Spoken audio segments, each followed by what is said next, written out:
Hello guys, Gerard Claudio here. Sa video na to, ang pag-uusapan natin or what I will do is this is a reaction video. Oh, reaction video, no? Galing. So, I will be reacting not in a video, pero magre-react ako sa isang comment na gusto kong i-share sa inyo.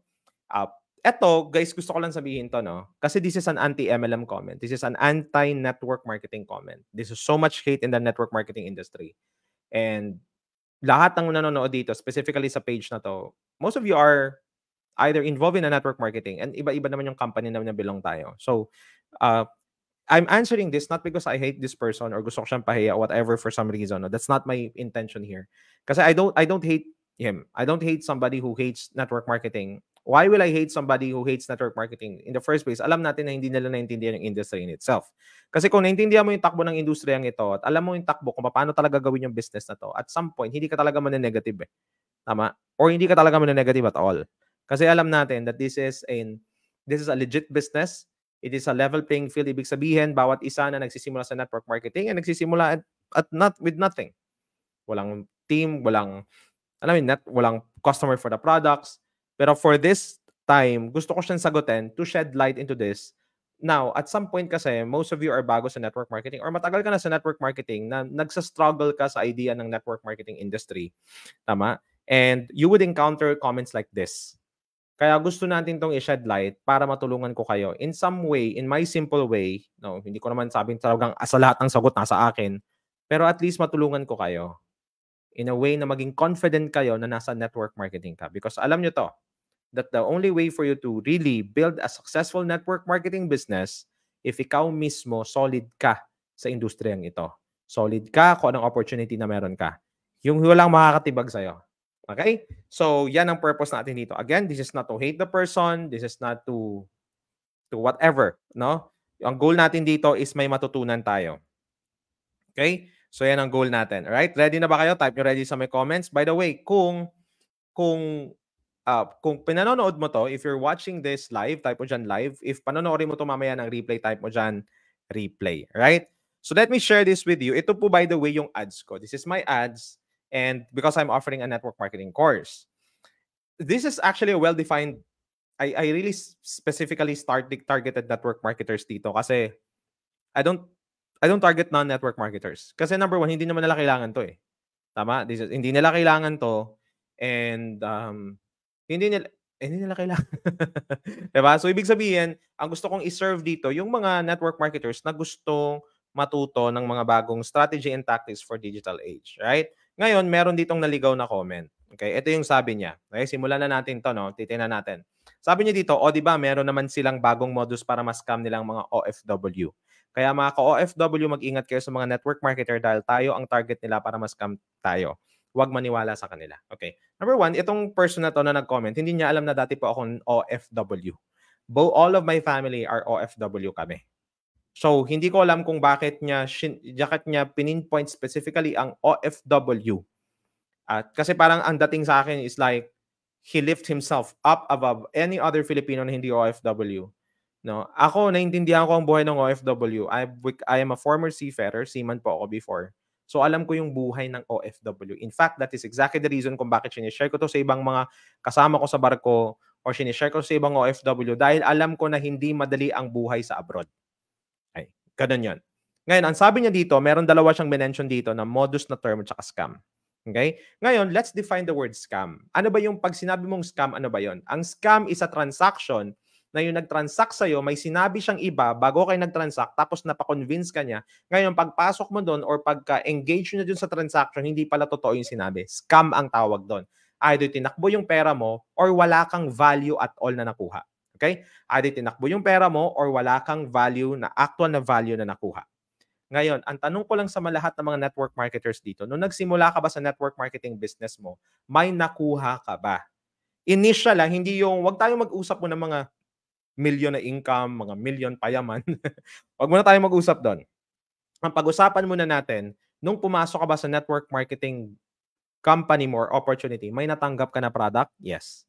Tama. May natanggap ka na service kung hindi product kayo, kung service-based kayo? Yes. Tama. May natanggap ka. So, doon pa lang, panalo ka na. Kasi, yung amount ng products mo, either possible, no, meron kang nakuha. Tama? May amount ng shell out mo na money is may products ka na nakuha. Well, I would like to say this because I'm an active network marketer. I'm actively building. Sa company na I belong with, ganon. So pag natanggap mo, yung amount ng money na capital mo is equal to the amount ng products. So ibig sabihin wala kang talo or wala sa service as well. Wala kang talo, which mean what I mean with that is pag sinabi kasi niya na scam, wala ka talaga natanggap totally. Tama ba? So pero kung may natanggap ang associate or ang distributor, hindi siya talo doon. Kasi doon pa lang either pwede niyang inumin yung products or either pwede niyang i-share yung sa iba yung products or either pwede niyang i-sample test sa product. In short, wala siyang talo. Ang mga scam ay tulad ng mga investment scams na pagbigay mo ng pera, sasabihin sa'yo double the money in 4 weeks or 8 weeks or ano man yung promise, pero walang balik sa'yo. Yun ang scam. Nagbigay ka tapos after 3 to 6 months nawala yung company kasi and it looks like network marketing kasi nagre-recruit din sila. Pero hindi po network marketing yun. Ang totoo pong network marketing, gusto ko sabihin to, is simply a system of moving products or service from factory to the consumer or from the creator of that product to the consumer. Ganun po ang network marketing. So in itself, it's just a system of distribution. It's a system of distribution ng products. Ngayon, for those people who doesn't like network marketing, bakit hindi na lang dinaan sa traditional na way of advertising? Kasi po, sobrang laki ng i-invest nila sa advertising para i-advertise yung product or opportunity nila. And that's exactly the reason kung bakit na nilagyan ng network marketing na avenue or arm para yung network marketing ng mga distributors, yun yung magdi-distribute ng product nila on their behalf. And if there is a sale that has been made, then you get a commission from it. Ngayon, people would oftentimes say na, hindi, kasi magre-recruit ka dyan eh. So tapos talo yung nare-recruit mo.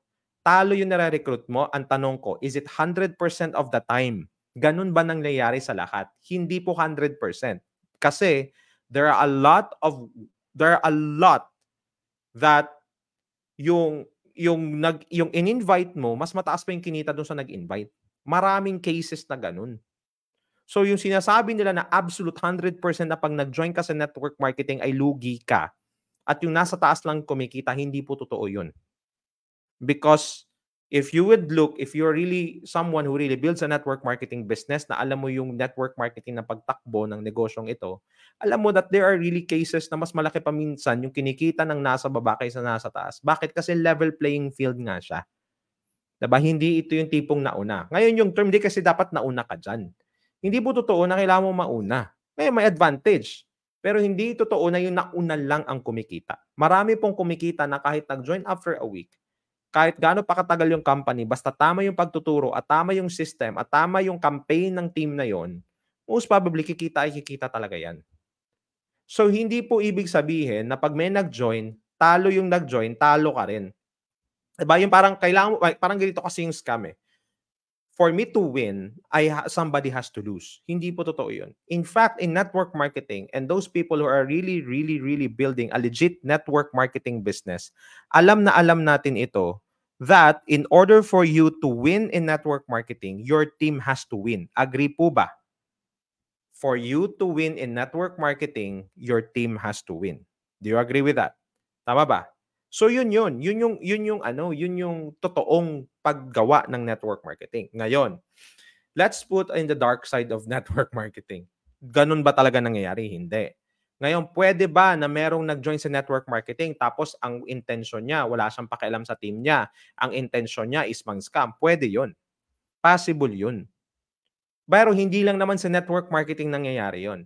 Every good opportunity, meron talagang sumisira dyan. Pero in itself, ang gusto kong sabihin, yung industry in itself or the system of distribution itself, hindi po siya scam.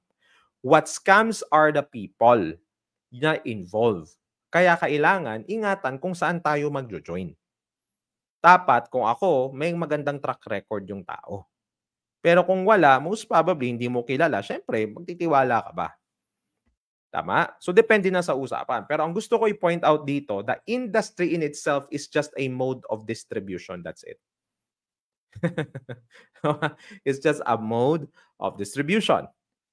I believe itong person na to na nag-comment, may bad experience to sa network marketing na na-scam siya at hindi siya nakabawi at some point na naging bitter siya.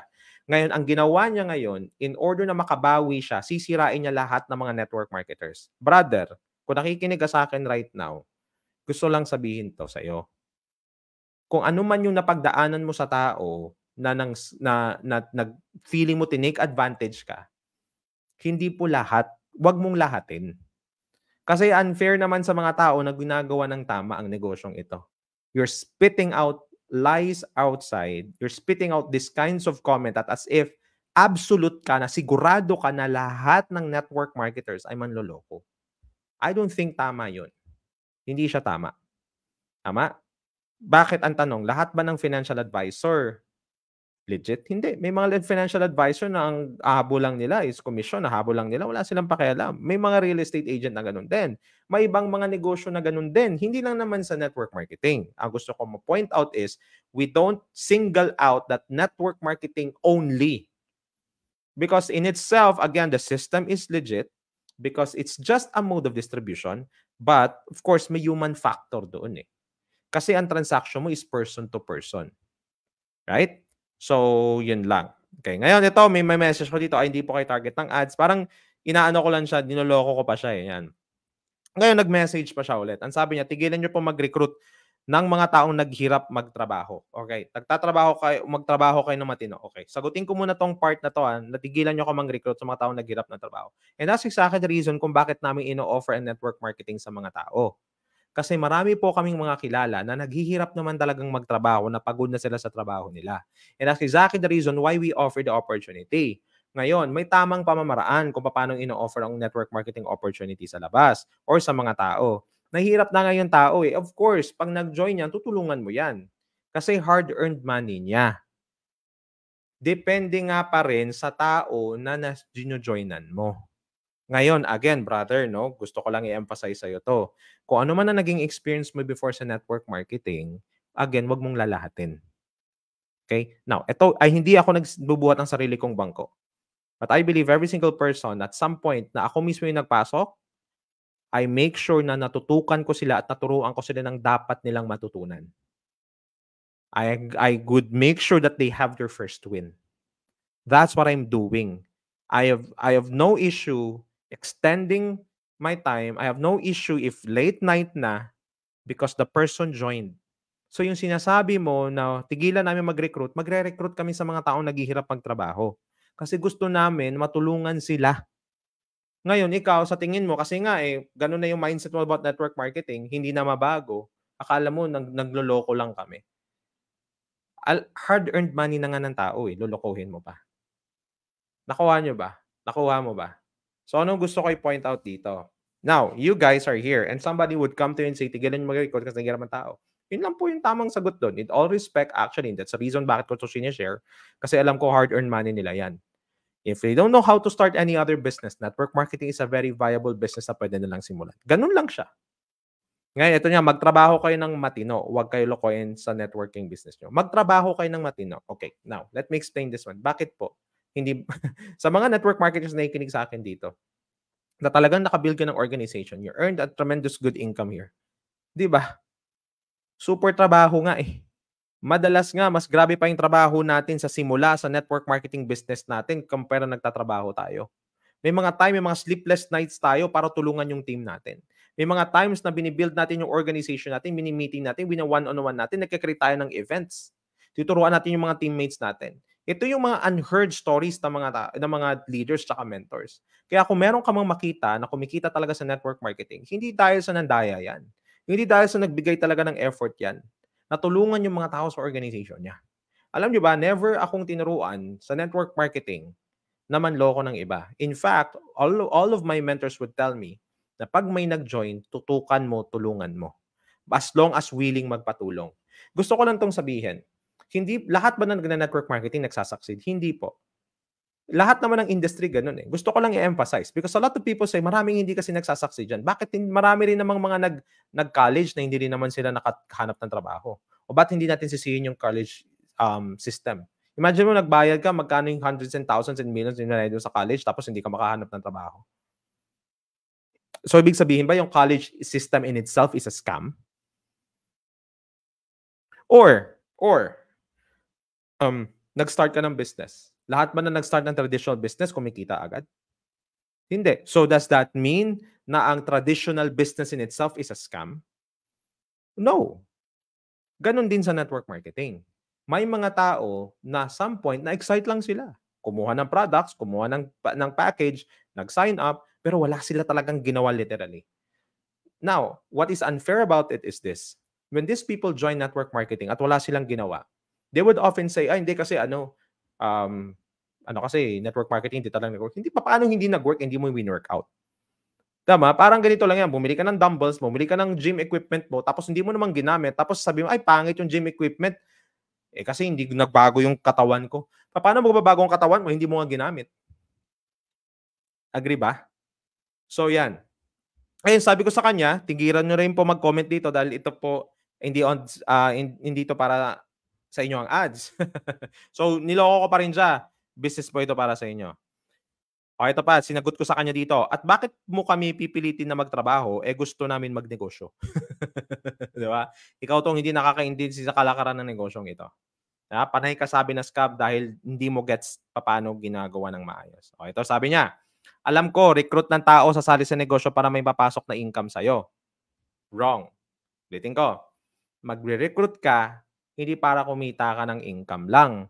Magre-recruit ka kasi gusto mo makabuild ng organization, na yung organization mo makakreate ng sales. Na yung sales na yun nagto-turn into commission. Nakuha? Magkaiba yun. Kasi iba pwede na nag-recruit ako tapos pinabayaan ko na. Para alam nyo ba, pag ganun ang ginagawa mo sa network marketing, hindi mo naintindihan ng network marketing. Kung ano yun, 'di ba? Parang isang transaction, magkano lang kikitain mo dun? Pero if nag-multiply na dahil sa sinap-tap mo ng tamang system and everybody in your organization moves the product, naka-return of investment sila sa capital nila, anong talo dun? Wala pong talo dun. Kaya scam yan. Hindi po ibig sabihin na nagre-recruit scam na. Kasi kung recruitment is equal to scam, edi yung mga recruitment agency na nagre-recruit ng mga pumupunta sa abroad, edi scam din yun.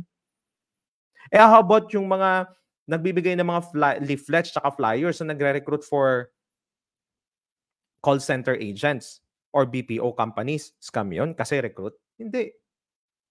What if ni-recruit mo yung kaibigan mo manood ng isang pelikula? Scam yun? Kasi tapos imagine nyo to, na-scam ako ng kaibigan ko kasi pagpasok ko hindi pala pangit yung pelikula. Hindi. Nobody's saying that. Right? So in itself, there are a lot of system here that you really recruit people. You bring in people. Church is recruiting people.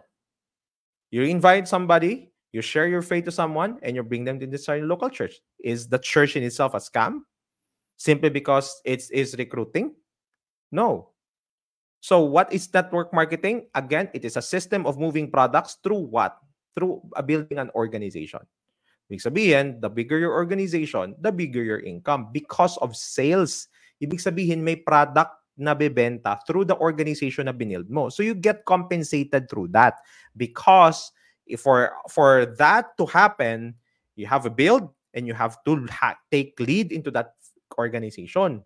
So I don't see anything wrong with it if you are paid because of your leadership and paid because of your expertise to teach someone to do the business. Agree ba, mga network marketers? Tama ba? So, paki-drop mo dyan sa may comment, agree kung agree ka sinasabi ko. So, in short, the term recruiting is, there are a lot of industries who are doing that. Financial advisors, if you're a manager in financial advisor, if you're a manager ka, sa FA manager ka, di ba nagre-recruit ka rin naman? So, ibig sabihin, scam yun? Hindi. Kung ikaw, real estate broker ka, di ba nagre-recruit ka rin ng mga real estate agent? So, scam yun? Hindi. Right? As long as matulungan mo yung person, as long as turuan siya ng tama, as long as you carry that person, and that person in itself should also respond. Nakuha? Because it is a two-way process. Kahit gaano kagaling yung upline, kahit gaano kagaling yung mentor, kahit gaano kagaling yung nagtuturo, if the person will not respond, wala pong mangyayari. Tama ba? Agree ba kayo sinasabi ko? Type nyo agree sa may comment ko, agree kayo sinasabi ko. Okay? O yan, sabi ko, okay, hindi mo pala talaga alam, nagmarunong ka lang. Okay, so isa. Ngayon, ito, may mga si Joy, nag-message siya. Alam ko po, course yan, paano ituturo, ganun pa rin yan. Wag negosyo, hindi na. Okay, sa alam ko yan, magkailang beses na akong sumali. Dito na siya pumasok. May kailang beses siya, mga 8 years yon. Kumita ako ng malaki dahil sa mga pumasok na nire-recruit ko. Hindi, kumita ka ng malaki dahil sa sales na na-create ng team mo. Or because there's nothing wrong with it. Listen to me carefully. There's nothing wrong with it if you earn from your effort. Because effort kaya mag-build. Effort kaya yung magpa-pay in. You get compensated through that. And hindi ko nakikitang mali yun. Hindi ko nakikitang mali yun. Kasi kung mali yung commission-based, na may nakukuha akong percentage of my effort, then lahat ng sales mali. Anong ibig ko sabihin? Kung bumili ka ng sasakyan at may sales agent na tuturo sa'yo at tumulong sa'yo pumili ng sasakyan para sa'yo, pinaliwanag ko ano yung sasakyan, mali ang scam yun? Dahil sa may nakuha sang porsyento dahil sa effort niya? Hindi. What if bumili ka ng bahay? Yung tumulong sa'yo mag-tour, tinulungan ka paano gumawa ng paano yung pagpapaliwanag ng bahay. Nakita mo para sa'yo, natulungan ka niyang pumili ng bahay na gusto mo, nagbayad ka, may nakuha ang komisyon ng agent, mali yun? Hindi. So, when you say naman nagpasok ako ng tao, magiging mali lang siya kung pinabayaan mo. Ito, hindi yun permanente. Okay. Hindi yun permanente na ganun, hindi yan stable. That's exactly the reason kung bakit kailangan mo matutunan kung paano mag-build ng tama. Totoo yun. Hindi po permanente kung hindi tama ang pagbe-build ng organization. Again, pero may good news ako.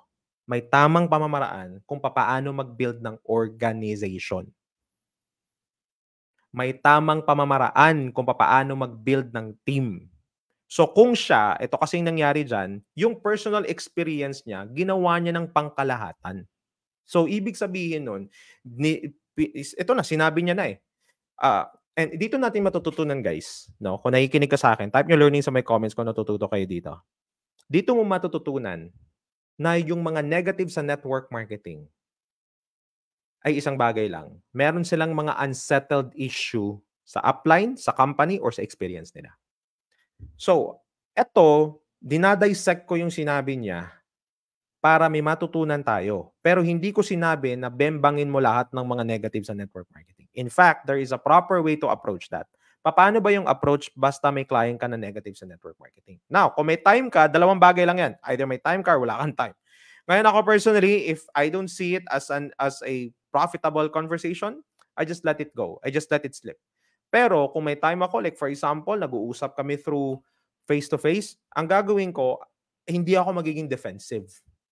Ang gagawin ko ngayon, tatanungin ko siya, bakit ano ba yung naging experience mo?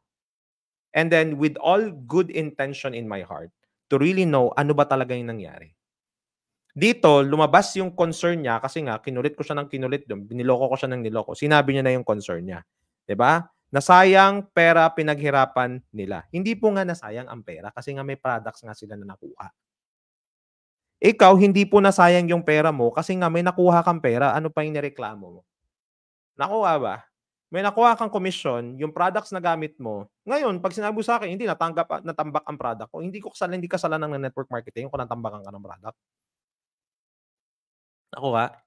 Hindi kasalanan ng network marketing industry yon kasi nga it's a system of moving products. Now, sad to say, possible wala kayong solid na system ng organization mo paano mag-move ng product, pero hindi kasalanan ng industry yon. So, wag mong sisihin ang buong network marketing industry simply because nung nag-join ka, hindi mo nabenta yung products. Okay? Tama ba? You're learning. Click nyo dyan heart, no? Click nyo yung share kung may natututunan kayo dito. Tapos kawawa ang na-recruit, yung mga nahuli na na-recruit dahil wala sila kinita. Again, sinabi ko nga, bakit lang kinita? Dalawang bagay yan. Either hindi naturuan or hindi nagpaturo. Ganun lang yon. Kung solid ang sistema ng organization, kung solid ang sistema ng upline, hindi pwedeng walang kitain yan.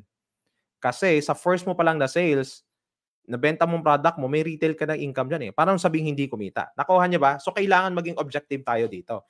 Most of this are just pure accusations. So, what he was saying is, tapos kawawa yung kinikita nila. Kawawa ba talaga ang in-invite mo? Hindi siya kawawa. Again, paano siya naging kawawa? Kasi nga may product or service siyang nakuha.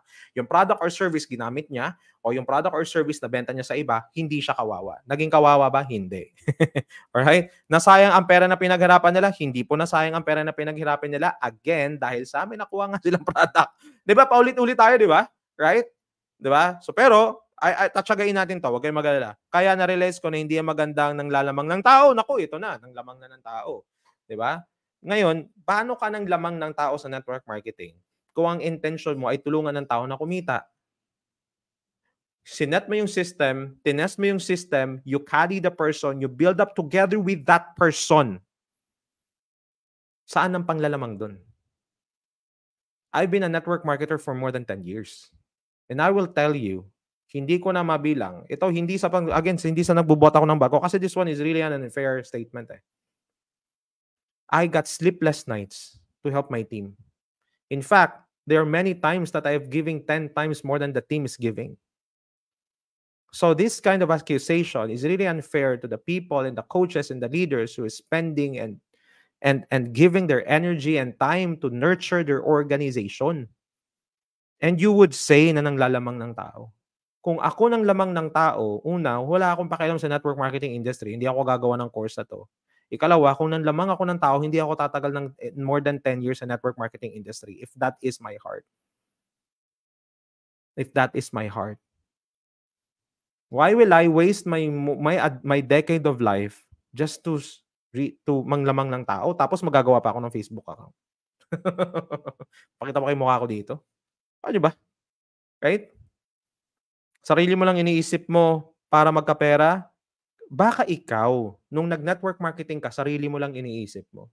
Kasi sa totoo lang, your goal in network marketing is to really help your downlines to earn. To create a system for your downlines. To create a system for your team na easily ma-execute nila at easily magagawa nilang dapat nilang gawin.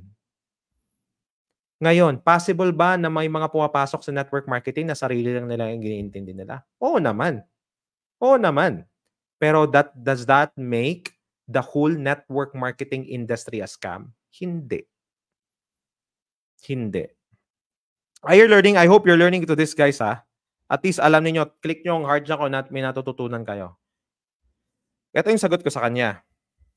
Kawawa ang na-recruit kung hindi tuturuan. Hindi permanente kung hindi ka marunong magpasolid ng organization.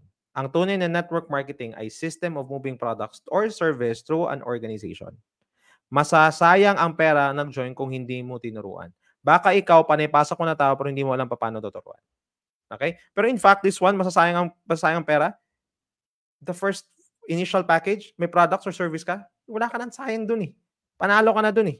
Diba? Ang legit na network marketing, may product or service. Hindi yan sayang dahil pwedeng gamitin ng product, saan sayang dun. Tama?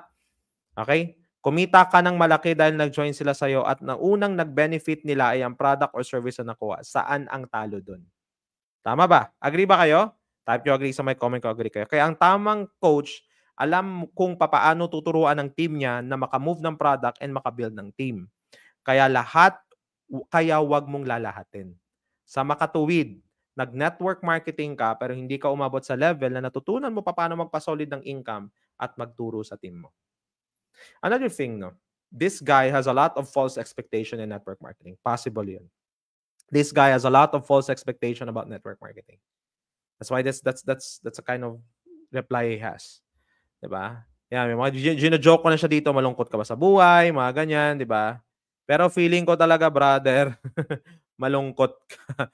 Talaga malungkot ka lang talaga sa buhay. Sana mabigyan ka ng kapayapaan. Guys, ito lang isang bagay, no? When somebody is doing this, sabihin ko lang to sa inyo, this is not a network marketing thing. This is a human issue. A person who will blatantly throw hatred to you is a person who is a hateful person. I mean, I'm saying that because ikaw, kung nasa normal kang kalagayan at tama ka at masayahin kang tao, hindi mo gagawin to. Most probably this guy, maraming hurt ito. Maraming hurt siya. Kung titingnan natin in a good perspective, no? Kaya ang dami niya nang sinabi dito, gusto ko lang hindi daw siya nalungkot. Siyempre, di ba? Tama, ganun. Inulit niya rin to eh. Inulit niya rin to eh. Yan. Okay? So, mga ganyan, no? Yan. Malaman kayo mga network marketers, depends sa inyo sa mga style nyo, sa engganyo mga tao, whatever. Napunta sa inyo, mga paghirapan ng mga tao. Yan, it's the same thing. He's putting the emotional thing na nakakaawa yung mga tao pa nang-join. Paano nga makakaawa? May mentor ka, may team ka, may organization ka, may products ka, may system ka, may training ka. Sana nakakaawa dun. Diba? Again, possible. This is based on his experience, and what he's doing is he's using it as in absolute. Ibig sabihin, lahat ganun na experience. No, it's not true. So he's he's a very very emotional about it. No, very very emotional siya. Ganun pa rin 'yon. So anyway, ito pa rin yung sagot niya. Ganun pa rin yung sagot ko doon. Lahat ng argument mo may sagot ako diyan, pero sa tingin ko hindi ka open na pakinggan. This is exactly what I wanted to say to everybody. When you have a person who is really hateful about network marketing, you don't argue with the person, you ask them what happened. Okay, you ask them what happened, and you just have a conversation with that person. If there's an opportunity to clear out things in a calm way, make an opportunity. But if the person is not really willing, wala kayong pag-uusapan in the first place. Agree ba? Agree ba? Tama? Yan. So, yan. Sabi ko dito, nothing to do with the network marketing system. I'll need pa my time. Okay? So, hindi na siya nag-reply. Actually, I don't know why. Pero pa nag-reply siya, I don't know kung na-replyan ko pa siya. Okay? I hope you're learning into this, guys. No? So, in short, anong natutunan natin doon? Every hateful network marketer, every anti-MLM, these people has a background about network marketing na ang goal mo, hindi sirain o bembangin sila. No? Ito, ginawa ko lang yan kasi this is out of I wanted to have a conversation kasi may matututunan tayo doon. Pero one way or another, ang gusto kong sabihin sa inyo is this. Ito ang gusto kong sabihin. These people are hateful, but at the end of the day, you have to be a little bit patient to these people. Kasi may pinagdaanan lang talaga sila. May pinagdaanan lang talaga ang mga ito. So, again, paano ko sila i-approach? I'll just ask them, ano nangyari? What happened? And then from there on, you will discover, okay, yung pala yung nangyari sa'yo. And makikita mo, meron siyang inconsistency. Diba? I mean, sa inconsistency, makikita mo na hindi talaga niya hate ang network marketing. Hindi lang talaga na-resolve. Naging unsettled siya sa naging nangyari sa kanya sa network marketing. Ganun yung nangyari sa kanya. Alright? So I hope natutunan kayo. Type nyo dyan learning sa my comments. No? And if you're gonna watch this on replay, type nyo dyan replay sa my comments. Right? And again, you don't use this na ganun ang gawin mo. Talagang isirain mo din yung mga, diba? That's not the point. No? Just says, be calm. Kalma lang. And then, pag nakipag-usap ka, kung hindi siya open, you don't push your opportunity. You don't need to defend yourself. Because walang conversation na mangyayari kung yung kakausapin mo is hindi talaga willing baguhin yung iniisip niya about the industry. Alright? So I hope may natutunan kayo into this. No? Drop mo dyan sa my comments anything you wanted to say or your comment about this.